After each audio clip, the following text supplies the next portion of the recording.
गढ़चिरौली की अनुदानित आदिवासी आश्रम स्कूल में हुई दुर्भाग्यपूर्ण घटना को लेकर आदिवासी मंत्री अशोक उइके ने गंभीर चिंता जताई है।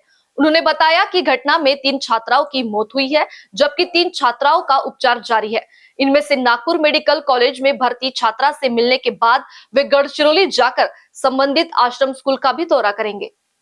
गढ़चिरौली की अनुदानित आदिवासी आश्रम स्कूल में 3 छात्राओं की मौत के मामले में आदिवासी मंत्री अशोक उइके ने गंभीर चिंता जताई है।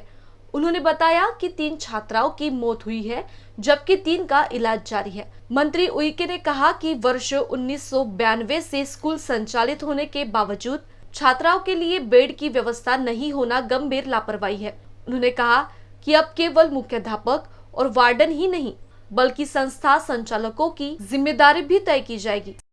त्या घटनेमध्ये आमच्या 3 मुली मृत्युमुखी पडल्या। 3 मुलींचा उपचार सुरू आहे। यानंतर एक जीएमसी येथे भरती असलेल्या मुलीपर्यंत जाणार, तिच्याशी चर्चा करील, नंतर सरळ गडचिरोलीला जाणार आहे। परंतु अतिशय गंभीर बाब आहे। 1992 पासून अनुदानित आश्रमशाळा सुरू आहे आणि त्या आश्रमशाळेमध्ये तेव्हापासून तर आतापर्यंत मुलींना झोपण्यासाठी बेडची व्यवस्था नसावं याबाबत चिंता आणि चिंतन निश्चित केल्या गेलं पाहिजे।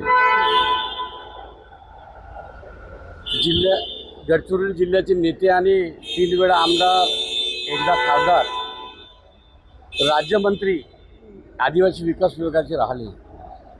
त्यांनी स्वतः नैतिक जबाबदारी स्वीकारून त्यांनी राजीनामा द्यायला पाहिजे। परंतु मी जबाबदारी सांगतो, 2017ला एक ट्रस्ट संस्थेच्या माध्यमातून सर्वे झाला होता आणि कालच महाराष्ट्राचे मुख्यमंत्री देवेंद्रजी फडणवीस यांनी कॅबिनेटमध्ये सूचना दिल्या। ट्रस्ट संस्थेच्या माध्यमातून चौकशी करून अहवालाच्या माध्यमातून दोन्ही याची तुलना करून 3 महिन्याच्या आत ज्या ज्या संस्थेमध्ये सुविधेचा अभाव आहे त्या सर्वांवर कडक कारवाई करण्यात येईल।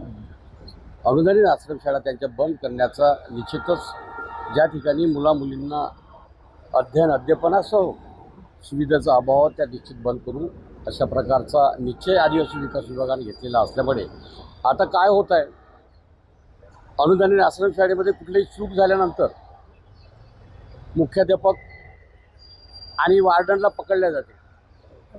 परंतु यावेळी धोरण ठरवणार आहे का येणाऱ्या काळामध्ये शिक्षण संस्था जी चालवतात त्या शिक्षण संचालकावर FIR दाखल करण्याची येणाऱ्या काळामध्ये आम्ही नियोजन करून त्यांच्यावर दाखल करणार अशा प्रकारचा।